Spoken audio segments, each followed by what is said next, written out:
Nous sommes en 2022 et pourtant le constat n'a pas vraiment changé. Les femmes demeurent largement sous-représentées dans le milieu de la tech à des postes techniques comme la programmation, mais aussi à des postes de management dans la direction des entreprises. C'est cet objectif que s'est fixé justement l'agence de recrutement Female Agency, recruter des candidates à des postes clés dans les organisations.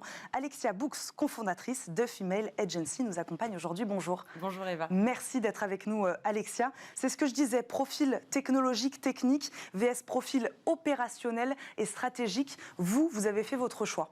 Oui, tout à fait. Alors, déjà, je précise quelque chose, c'est que le sujet commun, c'est quand même qu'il y a une complexité sur ces recrutements particuliers, que ce soit pour des raisons techniques ou pour des raisons de seniorité, de managériale notamment. Nous, aujourd'hui, le constat, quand on s'est rencontré avec mon associé, c'était 18% de femmes managers dans la tech, donc quand même encore trop peu. Et c'est ce sujet qu'on a choisi d'adresser, c'est la féminisation par le recrutement de femmes à très haut niveau. Pourquoi cet engagement justement sur ce sujet-là, le recrutement de ces postes à responsabilité? Pourquoi c'est important? Alors, qu'est-ce que ça veut dire? Alors déjà parce que concrètement, si c'est là qu'il en manque le plus, c'est là qu'il fallait agir en premier. On ne va pas se mentir, on s'est dit que c'était vraiment là qu'on pouvait avoir un impact fort et apporter de la valeur. Au-delà de ça, aujourd'hui, pour les jeunes femmes, c'est important d'avoir des modèles. On parle souvent de rôle modèle, c'est un mot, c'est un petit peu galvaudé. Mais en fait, ce terme, il est vraiment important. Aujourd'hui, en tant que jeune femme, que ce soit très tôt dans l'éducation, plus tard dans les études supérieures, on doit être confronté à des modèles féminins de réussite. Aujourd'hui, quand on pense à un chef d'entreprise, on l'imagine souvent avec un costume, un monsieur de 60 ans. Là, aujourd'hui, c'est des jeunes femmes, les chefs d'entreprise, et c'est important que d'autres jeunes femmes puissent avoir ces modèles-là et ces exemples. Sur quel poste, justement, se concentrent alors principalement vos recherches et donc les besoins des entreprises actuellement? Parler de postes à responsabilité, lesquels?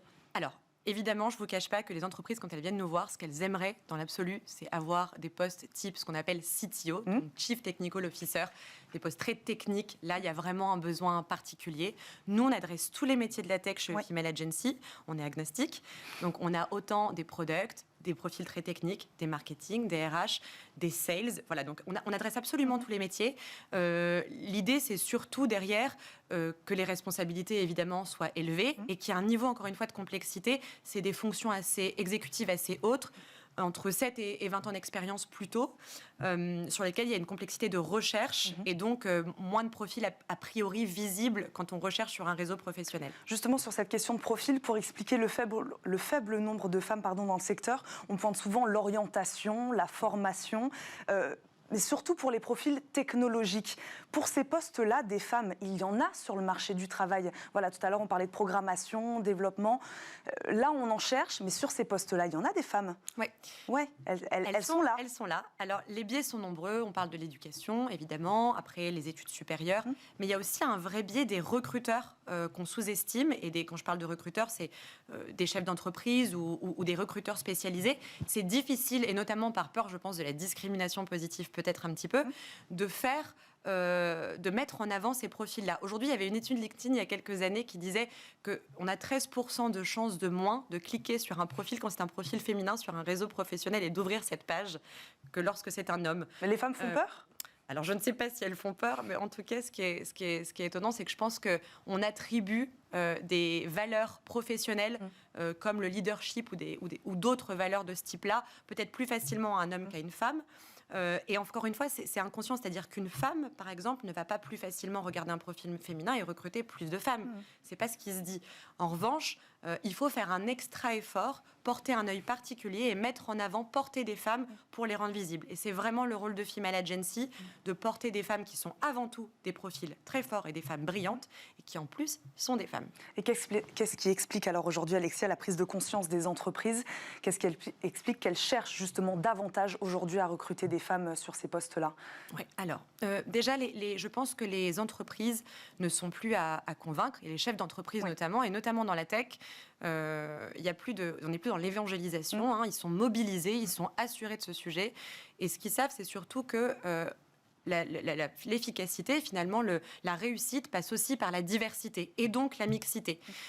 Donc je pense qu'aujourd'hui, on n'est pas sur un sujet de... Ils sont convaincus et on est conscient qu'en allant chercher des profils divers, et notamment des femmes, on va apporter de la valeur à son entreprise en moyenne 63% de performances supplémentaires quand on a des profils diversifiés en top management, ce qui est super important. Donc je pense qu'à partir du moment où on sait qu'on va recruter un profil qui va nous apporter de l'efficacité et faire réussir son business, la question ne se pose même plus. Et est-ce qu'il y a un enjeu encore plus fort peut-être dans la tech ? Puisque là, ce que vous nous dites, ça peut être valable pour tous les secteurs. Est-ce qu'il y a un enjeu encore plus fort dans la tech ? Alors, je pense qu'au-delà d'avoir... Évidemment, en fait, la tech, on le sait, c'est un environnement qui va vite. On ne peut pas se tromper sur le recrutement qu'on fait. On a moins la place à l'erreur.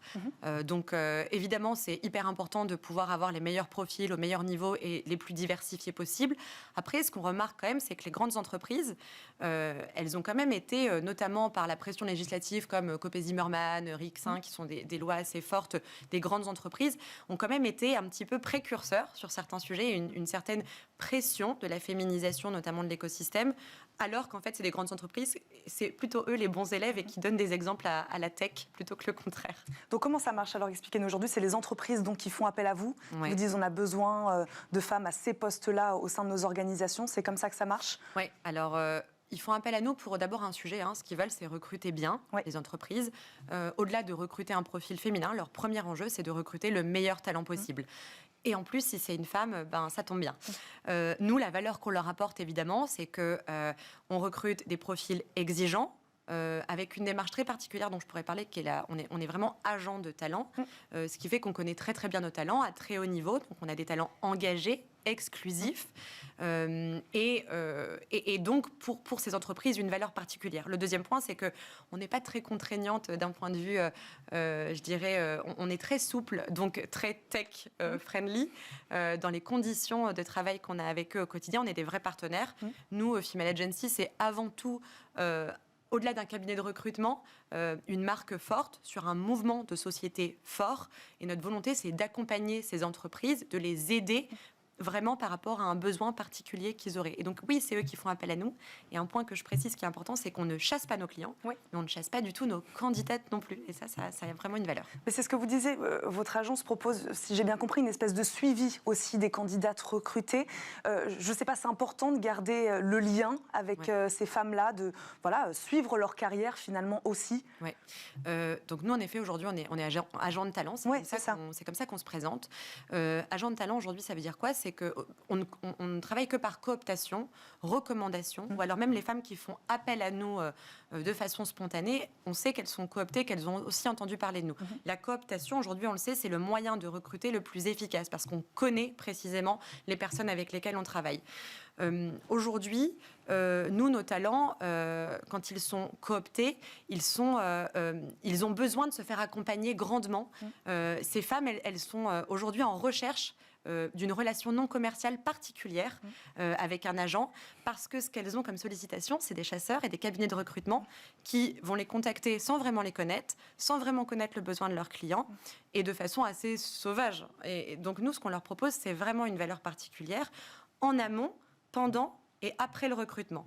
Pendant, parce qu'on fait des mises en relation de qualité, évidemment, puisque comme on les connaît bien, on est capable de les faire rencontrer des entreprises de la tech qui leur correspondent vraiment. En amont, parce qu'on leur offre beaucoup de services, gratuitement, je le précise.